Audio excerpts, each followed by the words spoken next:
I'm making a very simple video. This is basically just a response to people who have misconceptions about the Dodge Demon or who may think that it's not as good as it proclaimed to be. But I personally believe that the Demon is every bit what it proclaimed to be. Unfortunately, there were some mistakes in its development, just like the Trackhawk, which is holding it back from glory. Number one is the tires. The tires are obviously purpose-built drag radials. Now, the sad thing about it is this car actually has over 840 horsepower, but before you can break into that, you have to go at least 500 miles, and then you have to take your car back to the dealer so that you can get a PCM installed that allows you to activate the use of high-octane fuel.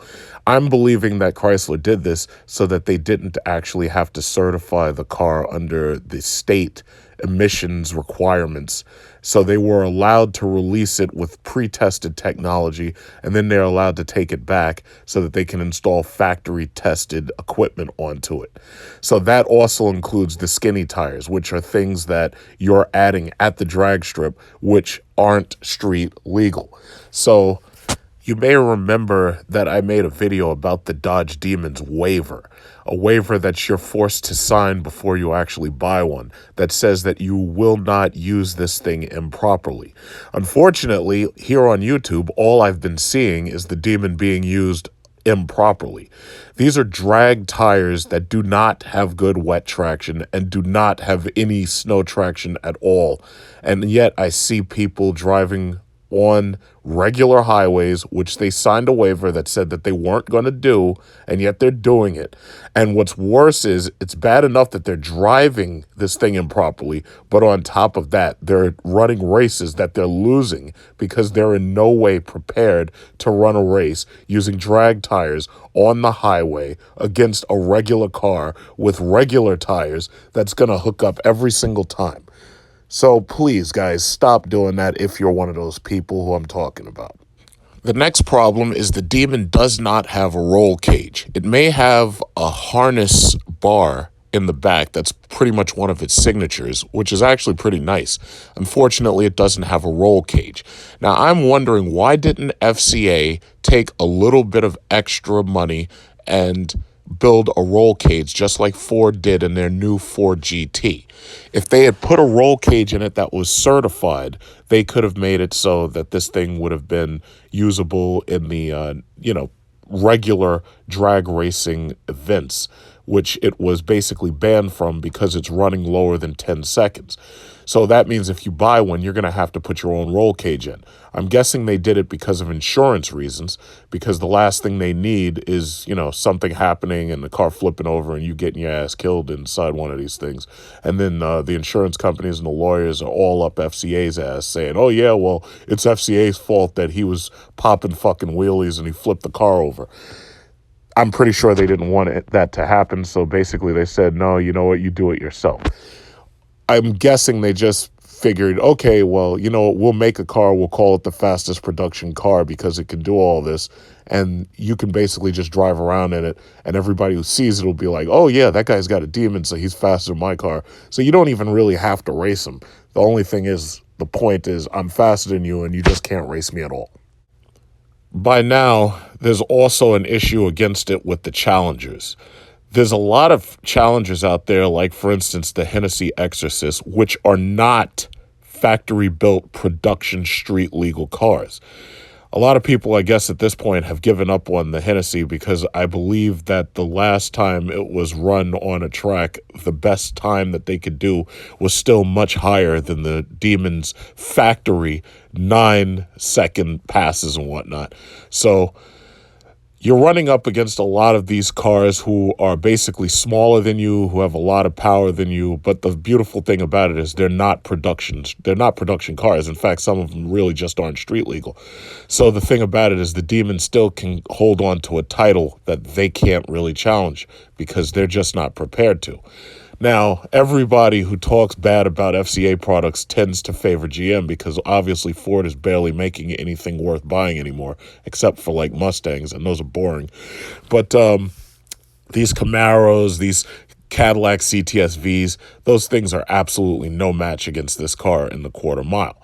So you don't really have to worry about those. What you do have to worry about is these people buying these new Porsches that got fucking four-wheel drive, and they're outrunning just about everything, including Tesla Ludicrouses, which I'm going to talk about in a second. So please be careful who you go up against if you're doing like one of these, these challenge races, because you don't want to get caught on camera losing to some loser ass car that's not even production. And speaking of bad races against production cars, I tested the Tesla Ludicrous mode when it first came out. I know that the Tesla Ludicrous is fast off the line. It's fast up until 60. In fact, it's probably fast up until about 80. But then after that, because of the fact that it doesn't have a typical transmission and only runs one gear, basically, it basically cuts back and it loses to everything else. So I want you to keep this in mind. If you ever get challenged by some Tesla Ludicrous owner and you do happen to have a Demon or even a Hellcat, this is what I want you to do. Make sure that you tell this person that we're going to run either one of two races. We're either going to run a straight way on a highway for more than a mile, or we're going to run laps around a track. If I were you, I would suggest the best of 10 laps around the track. Now, there's a reason for that. The Demon, obviously, just like the Hellcat, has a problem getting off the line because it's rear-wheel drive versus most of these cars that are now all-wheel drive performance cars, right? Thing about it is, once you get past that quarter mile, the Tesla Ludicrous loses to everything else, especially all of these new performance supercars that are all-wheel drive. The other thing is, if anybody threatens you with a Tesla Ludicrous mode, what you need to do is get them on a track and run laps, because once that car's battery overheats, it'll explode. And they don't have enough fire extinguishers to put out lithium-ion batteries when they're sparkling, crackling, and popping. So what you just need to do is get these guys onto a regular track, the same track that all the Camaro owners threaten us with, and just run laps until their battery overheats and explodes. Just make sure you have really good cameras for that, because that'll be a great day indeed. I do appreciate the Tesla Ludicrous mode simply because it's an American car and it has taken away a lot of the negative perceptions about electric cars. The only downside is, even with that $140,000 to $150,000 car, the interior fucking sucks. It's extremely hard, it's flat, it's bland, it's boring, and I really don't think that it has an interior that justifies spending that kind of money. In fact, all they really had to do was source a lot of their interior materials from GM, and they could have just had a nicer, softer interior that actually felt luxurious. One of the things that you'll notice about the Teslas is that they end up off lease and they end up on these swap-a-lease programs really quickly, because nobody actually ends up wanting to keep them. People drive them around, they ride around in them, and they don't even finish out their 2 and 3 year leases, which I kind of find suspect. But part of the problem is there's a lot of quality and reliability problems with the Teslas. Like, for instance, you get doorknobs and shit that don't want to open up.